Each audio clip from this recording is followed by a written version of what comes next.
Welcome to FemLead, the podcast on female leadership and role models. This show aims to inspire and equip you with the tools you need to navigate your career plans. FemLead brings inspiring career perspectives and strategies to guide your path to success. Your host, Alexandra, will interview role models on new exciting topics with each episode. If you like what you hear, give us a review and subscribe to the show on your preferred streaming platform. Enjoy. Hello, everyone, and welcome to a new episode of Family Podcast. We're back. We have new guests, and today we're going to talk about a super relevant and nice topic: community building, internal communication, and career change. Our next guest is a brand and communication professional with an extensive experience in the jewelry industry. Her career spans a variety of roles within brand communication, PR, and internal communication, driving a variety of initiatives and campaigns. A recent example is setting up the internal communication for Pandora's digital and technology function and working to establish the digital and technology community with various initiatives, among other hackathons. In October 2022, she took on a new role at Pandora as brand manager, managing one of the company's collections. Laura Dzurna is our guest today, and we're thrilled to have her part of the community, where she'll share more about the importance of community building and how to tackle a career change. So without further ado, let's welcome Laura to FemLead Podcast. Hi, Laura. Welcome to FemLead Podcast. It's really a pleasure to have you here. How are you today? I'm really awesome and super excited to be here. So thank you so much for inviting me. And I'm really looking forward to speaking to you. I'm super excited too. We actually connected a few months ago. We also met in person at one of the tech events in Copenhagen, and we've been connected ever since because you, Laura, have a great story to share about your career. But like we've also discussed, it's not necessarily that you spend too much time going out there and talking about it. So then we created the stage for you to share your cool experience and some advice with us. So I'm super happy to have you here today.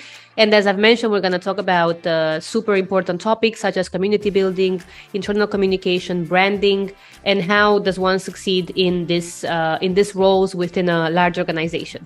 You're now working for Pandora, but of course, my intro is fairly limited. So I will please invite you to share what is the scope of your role now at Pandora, and maybe tell us a little bit more about the details of your day-to-day engagements. Yeah, so currently I'm working in a marketing team at Pandora as a brand manager, where I'm managing one of our collections. And I started this role quite recently. That was in October 2022. And prior to that, as you already mentioned, I was a communications manager for the digital and tech team, where I was doing internal and also external communication. And I think the great thing also about the brand manager role is that you always can take those skills that you have learned from the previous experience and really apply it to also new roles. And what I do currently is, so I manage the collection, which really encompasses a lot of things. So building the strategy going forward for the collection, managing also different teams and working with different teams across functions, so design, merchandising, and I find it super exciting. Also really being in touch with the markets, and I just love collaboration and talking to people and create something together. Sounds really cool. And just the title brand manager, to me, sounds really fun. So I studied the communications as well, marketing, business, PR, or a mix of everything. And I always thought the role brand manager sounds really cool because you're at the junction of supporting the organization, but also making sure that its brand is moving the organization further, and it's kind of well recognized so that people keep in touch with what's going on in the organization and outside. And I think everybody's curious to know more about the details of the role, but we also discussed that in this role, you've also brought in some other skills that you've had from your past experiences. And one of my questions is about community building and community management. In your past role as working for the communication team in digital and tech, you had community building at the core of your role. So how does one even start to build communities within an organization? And that's a really good question. And I honestly believe there is no clear answer to this. It's when I started as a communications manager and I was given the task, to build this community, it felt like, okay, I joined something really exciting where it felt like there is no, a guide on how to actually do this. And so it was super exciting to be part of this, to set it up internally, and really establish it as a part of this communications engine in the digital hub in Copenhagen for Pandora. And as I said, I didn't know much about how to build a tech community. And I found it always a fascinating aspect of the tech environment as such, that it was something that was always very much embedded, and that came, when you talk about digital and technology. And I was really intrigued by the questions like, how do we actually bring people together?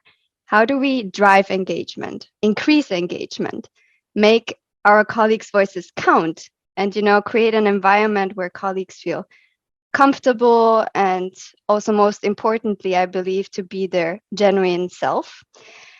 And answers to those questions, I think, define if people feel happy and engaged and motivated, and to really give 100% every day. So to your question, so how does one build communities? The way I tackled it personally, so I started actually with observing what is the actual playing field. And I believe every company has a playing field. And here we talk about, the real basics. So what is the vision, the mission, and what is the actual culture and behavior we want to establish and nurture? Hence, I think a critical part at the beginning for me was also to have talks with the leaders and to really understand what is the framework and discuss with them what culture we want to build. This is all part of the process, but I was only, to set, as I said, the framework. I think the key element here was really to have lots and lots of talks with colleagues, where the key objective was really to listen and understand who they are, what did they enjoy, what are they really passionate about, what is it that they would wish to see more of, and what were current pain points. And you soon find kind of a common ground, and that's where the work actually begins. And putting initiatives in place, thinking about what is it that I want to do to actually build this community and start building it. So one of the examples was that we started was internal knowledge sharing sessions, hackathons, where we enabled people to do rapid innovation and work together in groups they usually would not work, and colleagues they wouldn't work with, fireside chats, and so on. And there are many more initiatives that are obviously also part of building a community that you might not actually think of, such as onboarding, how you introduce new employees, how do you celebrate your colleagues and achievements, and so on. But I think what one needs to really bear in mind if you build communities, that it really takes time and patience. Yeah. It's not like all employees will show up on the first, knowledge sharing sessions, or, queue on, hey, I really want to share my knowledge on this and that topic. So it really takes time to also establish those, and to also make clear to colleagues this is something valuable, and that's also something that it's there for you to explore and enjoy. Absolutely. I'm super happy you've mentioned this towards the end of your answer, that it takes time, because I feel that in certain situations, obviously it depends on one's experience, but there's also the setup of like, okay, but I tried for like a month and no one is interested. So should we really do this? And it's a fair question. And I feel like, you should be always questioning why we're doing what we're doing, and, how we are approaching it, and when is the best timeline to say, okay, we've tried enough. But when it comes to working in large organizations, and obviously this is something that now I have more experience with myself, is just it takes time to align, and it also takes time to bring the right people together. You will never be able to bring everyone together at the first try. Like you said, it's just also a matter of connecting with the right stakeholders and making sure that you explain the value. But I truly believe in consistency and the, let's say, compound interest of showing up. And on your fourth or fifth setup or meetup, you will have 10x people. And on the first meeting, you'll probably have the 5 that could take that time to figure out what is this. And I feel like this is an important message to share, that you should probably discuss a realistic timeline on building communities within large organizations or even external communities about the topic. Because even the FemLead community, it only became more tangible after a year and a half when we had our first event. And it was more or less a pilot to see if people will show up to a conference about career development. It wasn't like we knew that, okay, this is the best idea we could have right now, and we'll just go forward with it. So I'm very happy that you've mentioned that as well. And on that note, let's discuss challenges then, because you did mention you have different steps of the process and things to consider. What are the challenges, and how did you approach them? How did you become successful at community building within Pandora?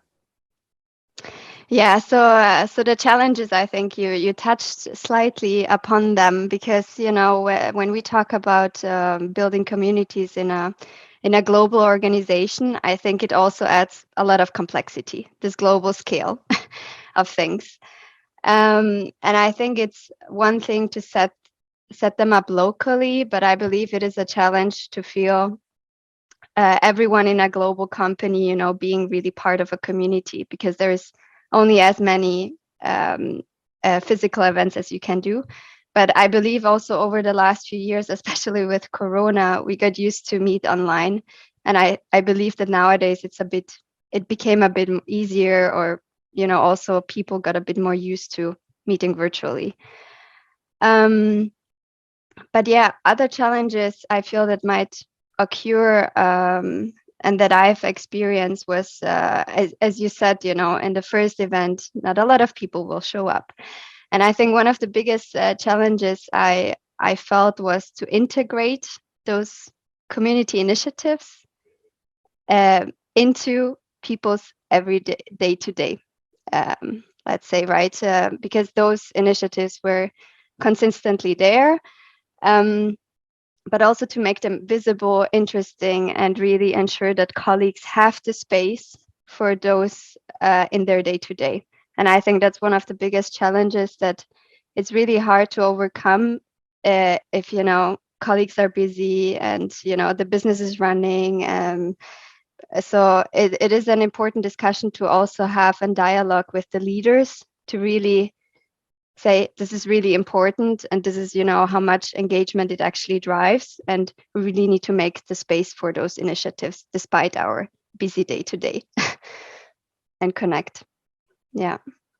I love that. I'm super happy you've mentioned the importance of prioritization, because truth be told, in the beginning of a new initiative, unless it's super, a super high level leadership mandate, your prioritization scheme really doesn't work from the beginning. So people do not understand, or do not necessarily believe that going to the first try is necessarily the current setup. So they would wait until more people show up, or you have a more interesting speaker, or you have a theme created. So I really want to applaud the first movers here who listen, that always show up to company events and to initiatives, because they are really driving, the development of some very cool initiatives. If you wouldn't have people that would show up, of course, the success of any initiative would just not be there, right? But you do have those people who are like, you know what, I'm gonna say yes to this invite I got on this community engagement event, and they show up and they help promote it. So super nice to also applaud those who actually take time to build those communities in the beginning when things are really unclear, right? Yes, and having advocates, right? I think it's really important, and to really identify those and, take them on the side and, build also stories around those people where you know that they're going to go out into the company and, make some word of mouth basically for this initiative, right? Absolutely. And engage also other people. So, I mean, as a communications manager, you kind of, create a platform, but it's really then up to the people to shape it and form it, because it is, made for them to thrive. Absolutely. And exchange. So yeah. Very good point. Very good point. And when it comes to using this community building initiative for the external ecosystem, let's say, or for outside engagements, what does it help with having a strong community built internally? So I think having a strong internal community helps, like, in many ways, also in the light of employer branding, right? I think it really makes it easier to create stories around that, and to promote the company. But what I also think it's important on this outside engagement inside the company is, so as part of actually community initiatives, if I may talk a bit about that, is that we talked now a lot about, how those internal community initiatives help drive engagement, but I think there is also a key element in actually engaging with the outside community, right? And in this aspect, we talk about, tech communities that are not inside the organization but outside. And I think here the interesting aspect is that you have those different forms where you can on the one hand, give back to the community and really engage with, great organizations, like, just to do some name dropping here, like Hack Your Future or Rady School, or, coding classes for Copenhagen, where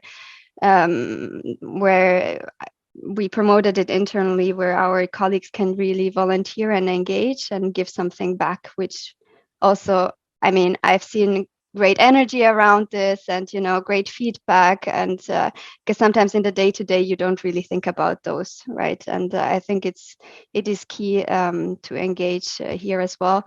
But on the other hand, you have also on this outside engagement inside the company, meetups that also drive engagement and enable us to connect with communities outside of our own, and widen our horizon on many levels. So I love that. And for the audience that's outside Denmark or outside the Copenhagen region, you should definitely check out Hack Your Future, Ready School, and Coding Pirates, all initiatives that are also expanded outside Copenhagen area, where some very cool people take some great initiatives to promote coding, and also to help people from different backgrounds, sometimes difficult backgrounds, to move past the social economic situation that they're in, and also diversify and bring more people to the tech world. So go and check them out, because they're doing something really, really, really amazing. Thank you so much for that note, Laura, as well. I want to move forward discussing your career in brand management, because, as I said, I think your title is very cool, and I'm very curious to understand what does it mean exactly. So for those of our listeners who are interested in building a career in brand management, can you tell us more about, well, one, what is the scope of your role currently? Of course, you work for specific campaigns, but is there anything else that they should be aware of? And what skills do you think can recommend them for such a role? So from the day to day, I think one of the key skills that you need is really strategic thinking. It requires a lot of you from your day to day as a brand manager. what I also really like is this aspect of this role where you have where you really utilize your creative side, but also your analytical side. And I like to merge those two. So that's super interesting. So I've been doing a lot of analytical work, analyzing the data and understanding what does it tell us about, the consumer, what is the purchase behavior, and is it something that is in line with the strategy, or do we need to adjust it? Do we need to rethink the product based on that? And yeah, so it's super interesting, and I can talk hours and hours about it. And the other, I think, important aspect of this role is stakeholder management, which is also one of the reasons why I really enjoy it. You don't work just by yourself, but you have a lot of stakeholders. And that, I think, is one of the skill sets that you also need as a communications manager, right? You need to be able to manage a lot of different stakeholders, and really understand what is it they are trying to tell you, and how to translate it, how to work with them, how to build relationships going forward to do your best work you can. So when it comes to our listeners that want to start a career in brand management, and of course you've had some experience in internal communication and communication roles before, but if we are to talk now about your current career step, what advice do you give people based on your career progression and how you made the decision to go into this new field? Yeah, so I made the decision really based on talks with my manager. So I had, constant career conversations with my manager, and we built really like this trustworthy relationship where we really openly discussed, okay, what is the next step you want to take, Laura? And, what is it that you would be interested? What skills do you want to build? Where do you think you want to get better? And naturally, I at some point said, I think what I'm doing right now is really great, but I'm very curious about something really new. And then she was like, okay, what is it? And then I was like, I want to go into marketing. That's what I said. And she was like, great. Do you have an idea of what role? I'm like, not sure yet. So then she really advised me, okay, then go and, maybe look at different job ads and see, what is it that you find appealing and that you would find really interesting. So that's what I eventually did. And then really soon it became clear to me that brand management is something that, I feel like it's super interesting. It has, everything that I was looking for, creativity and analytics, a combination of both. And after that, it was really a lot about, connecting with people inside the company, having those talks and applying and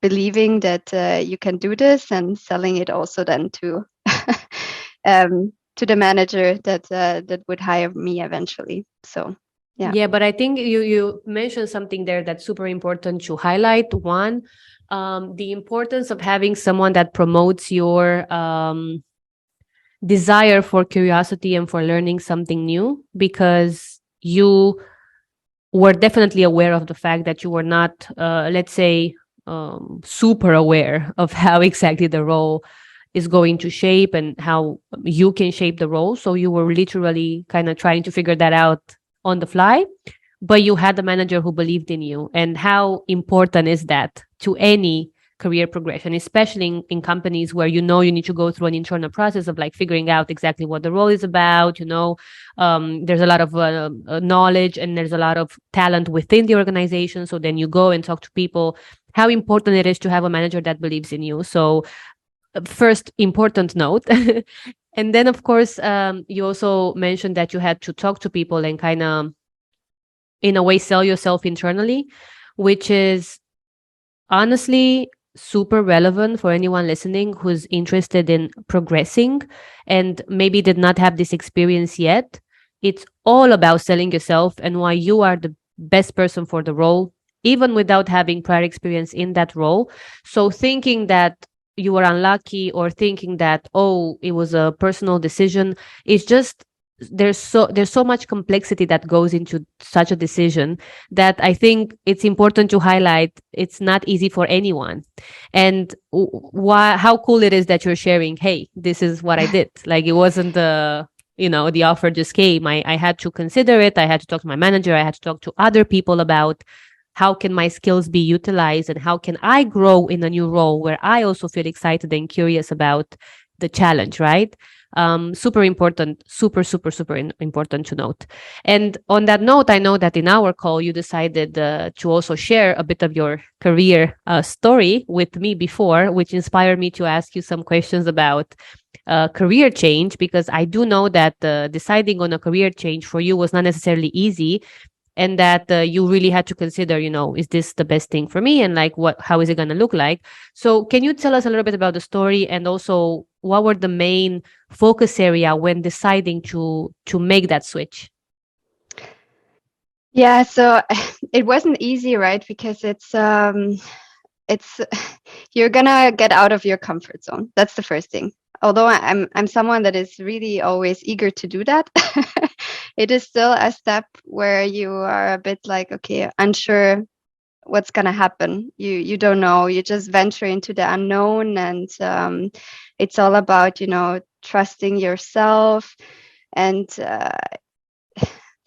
be really resilient and persistent during the process, because it will not work out just from the day one you decide, okay, I want to change careers, and then in a month I'm going to have a new career. No, it takes really a long time, but it's really worth it to stick to what you believe you want to do, and trust your also gut feeling in this process. And I think having also here the support from my friends and my partner was really important, who were always encouraging me, keep on going, keep on talking to people, and eventually it will work out. The right thing is going to come.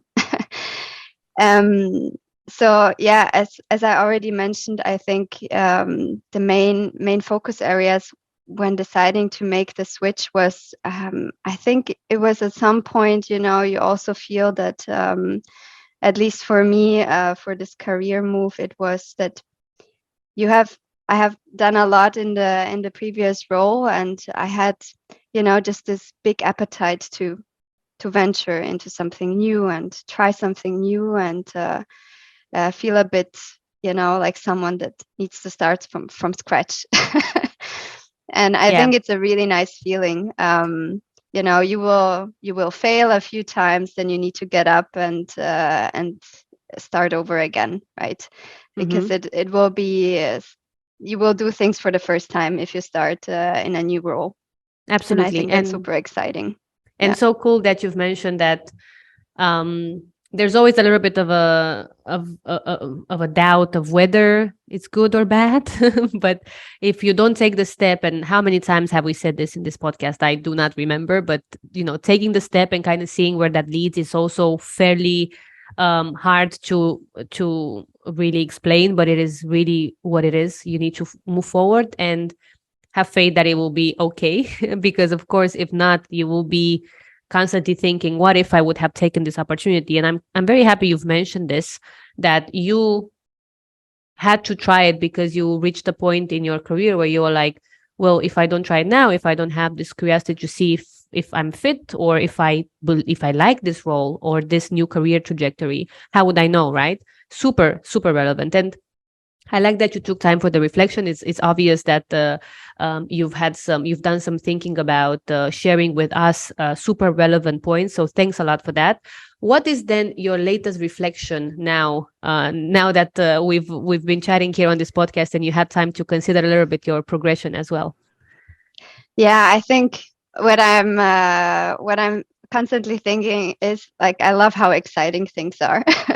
I love how exciting things are in my career, and it's all on on ourselves, on us to decide where we want to take things. So everything that we create, right, it's really on us.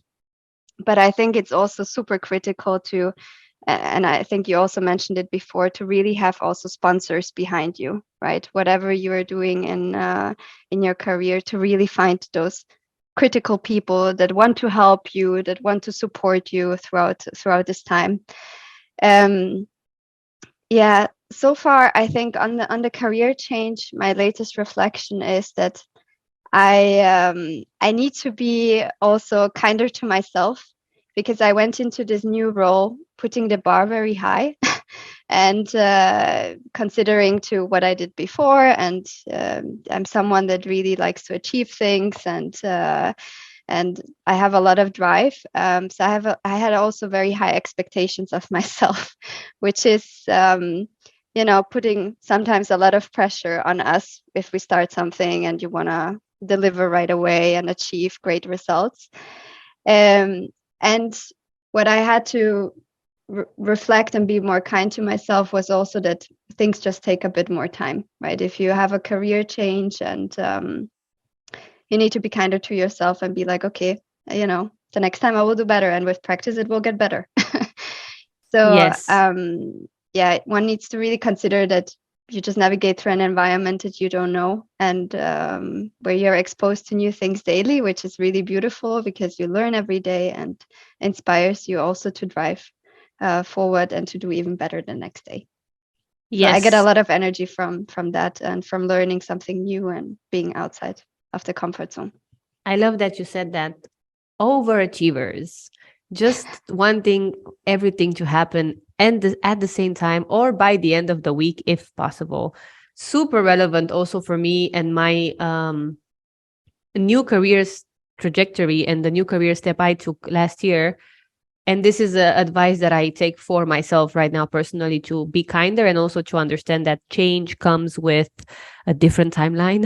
And it's not, you're not gonna be achieving results of something that you've known by heart for more than 2 years, 3 years of, really becoming good at your craft, and then moving into a new setup, a new ecosystem, a larger company, and trying to replicate that, especially if you have a new role. It's really nearly impossible. So super relevant to have reflected on that, Laura. Thank you for that. Let me ask you towards the end, because we're going to go close to the final 5 fire questions. But before that, I want to ask you 2 more things. One is, let's talk a little bit about leadership lessons, because you've grown in your roles as well, and you learn a lot, and you had interacted with really cool people. So what would you say are 3 main leadership lessons that you've learned from your professional endeavors? Yeah. So what I've learned from others and what I value, I think in a leader, is that 3 things. So transparency is key. I believe if you're not transparent, people will see through it. Another one is walk the talk. It's one of my favorites. Otherwise, people will end up disappointed, and we don't want that. And I believe that each person can teach us something really valuable. So being humble and listening to any person you meet out there is something really valuable. So relevant and so to the point. Super relevant. Okay, I'm going to sum up with somehow of a more complex question, so you can answer the way you want, because I'm curious both about what surprised you in your career, but maybe linked to that, to sum up, I also want to know if, from all of your experiences, is there something that you would do differently looking back? So, any sort of decision or any sort of reflection that is really important to share with our audience. Yeah, that's a good one. Let me maybe start with what is the biggest surprise in my career.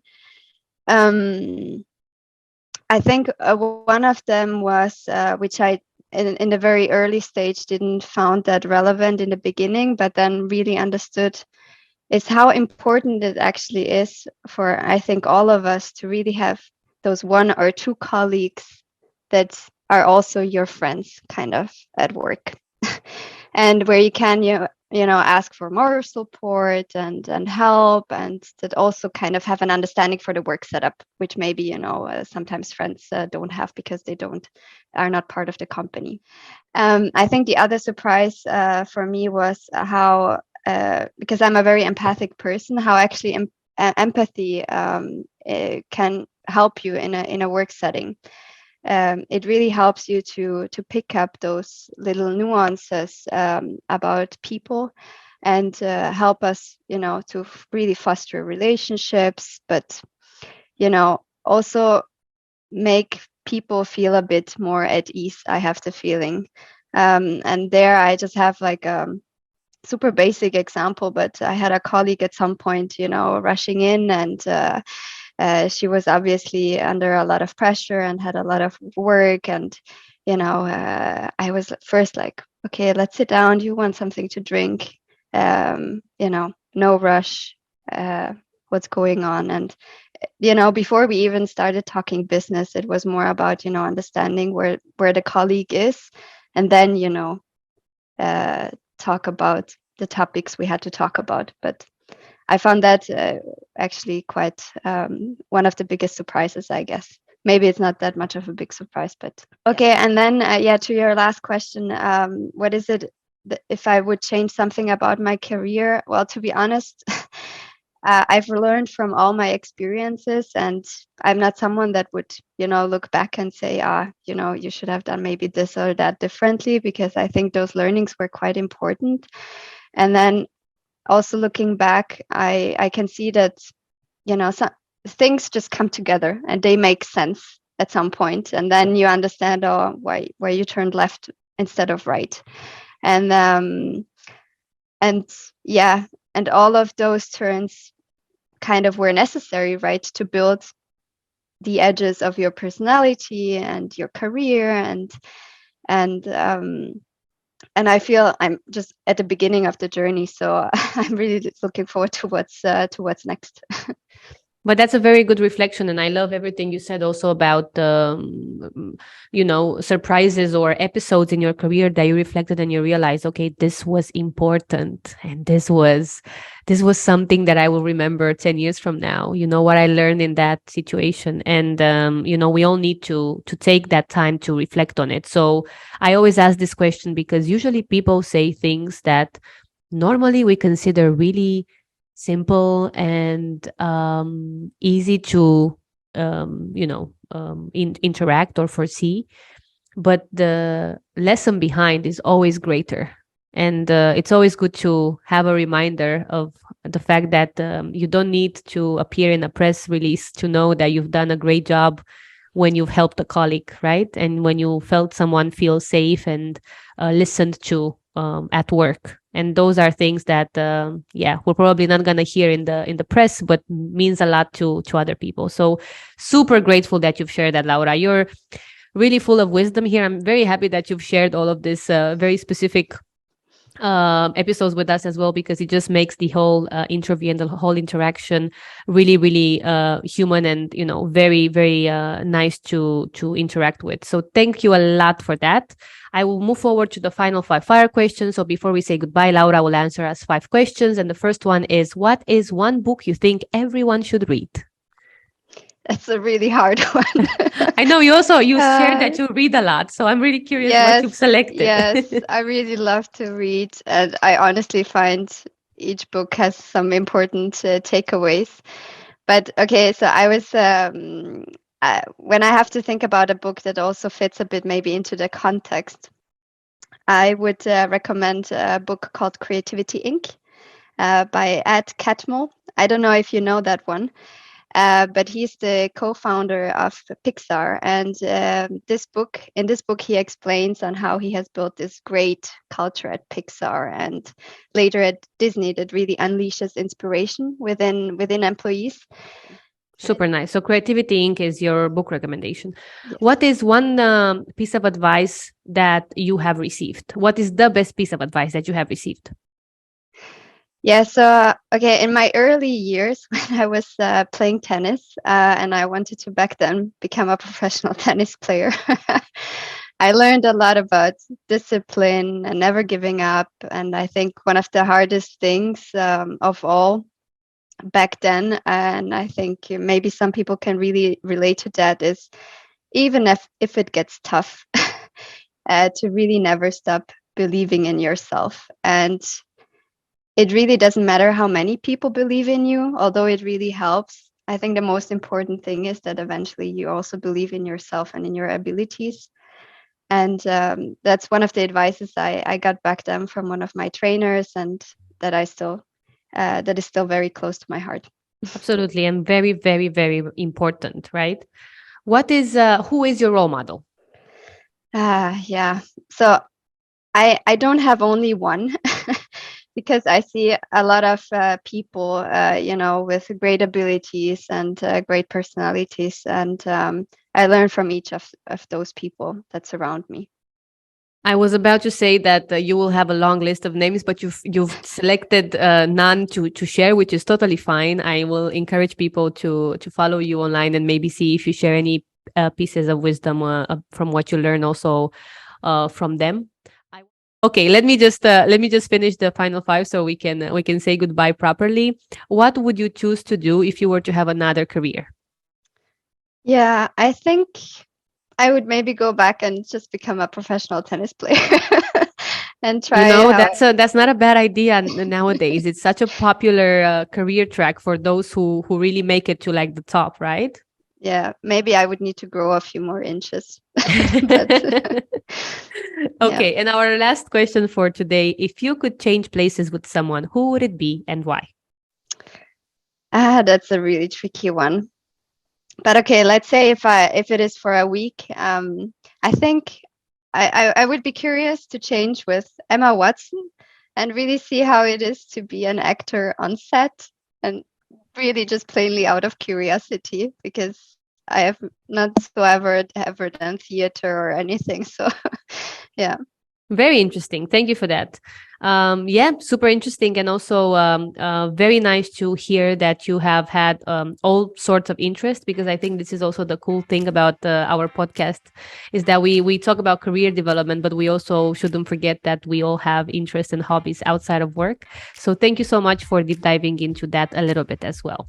So we will be sharing also your LinkedIn profile for people to connect. I think you have a lot of things to share further. I hope you will take the opportunity to also start doing that more often, because I'm sure we all want to know.